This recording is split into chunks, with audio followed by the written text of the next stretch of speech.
John Cusack, interprété par Pascal Fréry. Chapitre 17.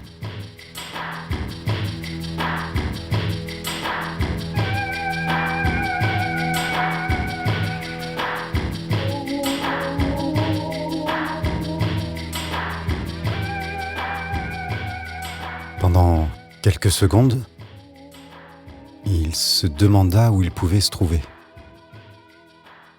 La couleur jaune poussin des murs ne le rassurait pas.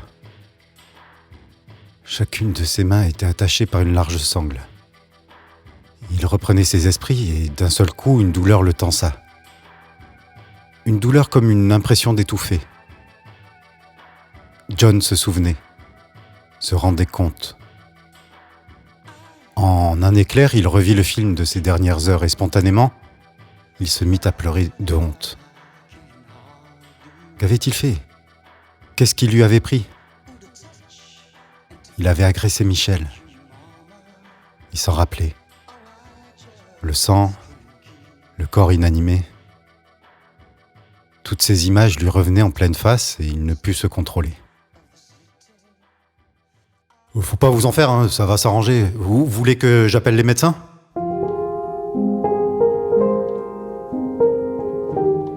Stitch était resté près de lui. Cela faisait presque 1 heure déjà. Une infirmière qui passait voir si tout allait bien lui demanda s'il faisait partie de la famille. Et il avait répondu que John et lui étaient bons amis. Sur le regard suspect de l'infirmière, il avait l'autorisation de rester encore quelques minutes et c'est ce qu'il avait fait. C'est la première fois que le jeune ambulancier était face à une star. Son tempérament le conduisait très souvent à se comporter comme une midinette, et son goût pour les potins nourrissait allègrement les taquineries de ses collègues. D'être à côté de John Cusack lui procurait une émotion nouvelle, une espèce de satisfaction, de plaisir jubilatoire qui le rendait particulièrement heureux. Ce qui lui plaisait surtout, c'était ce tête-à-tête. Il se rendait compte que le cadre était atypique et la situation un peu étrange, mais à ses yeux, l'occasion était unique. Le seul problème, c'est qu'il n'arrivait toujours pas à mettre un nom sur l'acteur. Il avait beau chercher, celui-là ne lui revenait pas. Il aurait pu demander à l'infirmière, mais l'idée de foutre en l'air sa couverture de vieil ami ne lui convenait pas. Il préféra jouer la carte du petit menteur qui savait précisément avec qui il était en train de papoter. « Écoutez, je peux aller voir le médecin si vous voulez, il saura quoi faire. » John écouta Stitch, toujours sous le coup d'une émotion coupable. « Je devrais pas vous le dire, c'est peut-être pas le moment, mais j'adore ce que vous faites. Si, vraiment, hein. J'ai vu quasiment tous vos films et je me régale à chaque fois. L'autre soir, à la télé, il repassait Les ailes de l'enfer et vous savez quoi ? J'ignorais que vous étiez dedans. Quel pied ce film. J'adore quand vous bousillez l'avion avec le tractopelle trop fort. Moi, le film, je l'ai regardé pour Nicolas Cage. Je l'adore, ce mec. Vous le connaissez ? Bien sûr, vous le connaissez. Vous avez tourné avec lui, alors vous êtes potes, non ? C'est pas croyable. Vous devez en connaître, hein, des stars. Enfin, pour vous, ce ne sont pas des stars, hein. Bah ouais, des collègues de boulot, tout au plus. Mais pour nous, ce sont des stars. Et les nanas que vous devez choper... Je n'ose même pas y penser. Sandra Bullock, vous la connaissez ? C'est ma petite chouchoute. Je dois dire qu'elle me fait bien fantasmer, surtout quand elle conduit le bus dans Speed. John écoutait à moitié et ne comprenait pas tout. Il était troublé et un malaise intérieur parcourait son corps. Il prenait de plus en plus conscience de la gravité de ses actes. Largué et inquiet, il n'arrivait pas à imaginer ce qui pouvait lui arriver. Stitch, de son côté, continua avec entrain son monologue sans se soucier vraiment de savoir si son interlocuteur se portait mieux. Vous devez gagner beaucoup d'argent, hein, c'est sûr. Les acteurs de ciné gagnent beaucoup d'argent de toute façon. Oh, je vous le reproche pas, hein, ça ne me regarde pas. Moi, je sais pas trop ce que je ferais avec des millions. En plus, vous ne devez rien payer. Tout vous est offert, la bouffe, les hôtels, les voyages en première classe. Ça doit être top quand même, hein. Vous gagnez moins que Tom Cruise ? Ouais, c'est sûr. Lui, il se fait combien ? 25 ? 30 millions ? Quoique maintenant, avec sa crise mystique, on sait plus trop. Et sinon, vous allez tourner dans un nouveau film ? Peut-être que vous pourrez avoir un petit rôle ? Non, sans me vanter, je suis sûr que j'accrocherai la caméra. Hein. Vous avez vu ma gueule ? Pas mal, non ? J'ai jamais reçu de plainte, hein. Et je suis un as du volant, faut le savoir. Je peux vous faire traverser la ville en 20 minutes.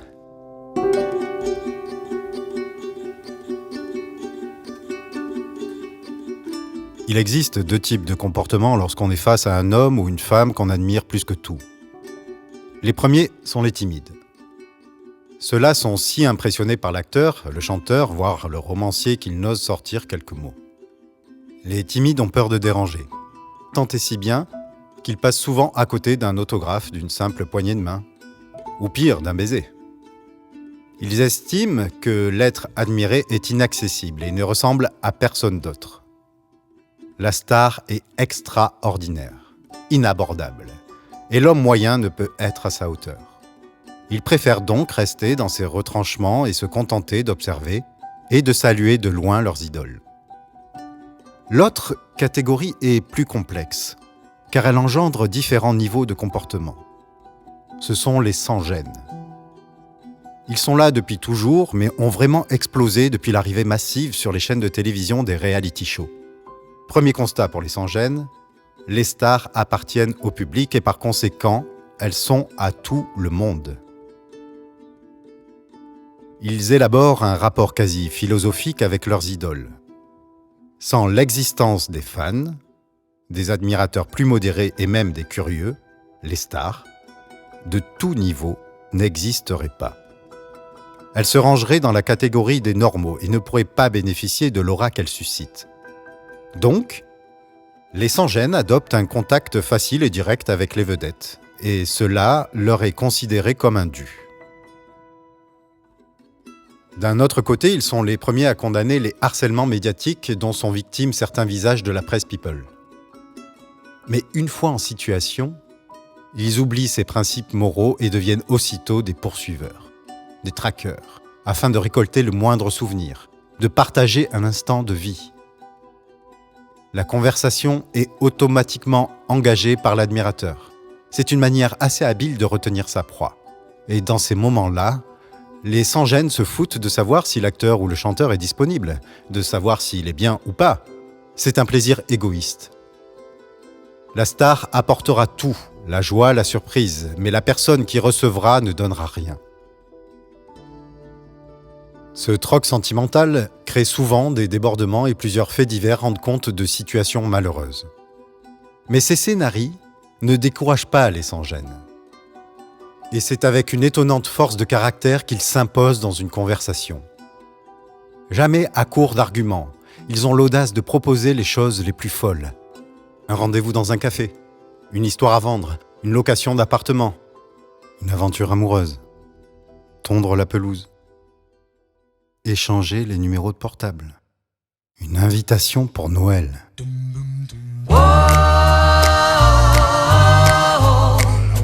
For the longest time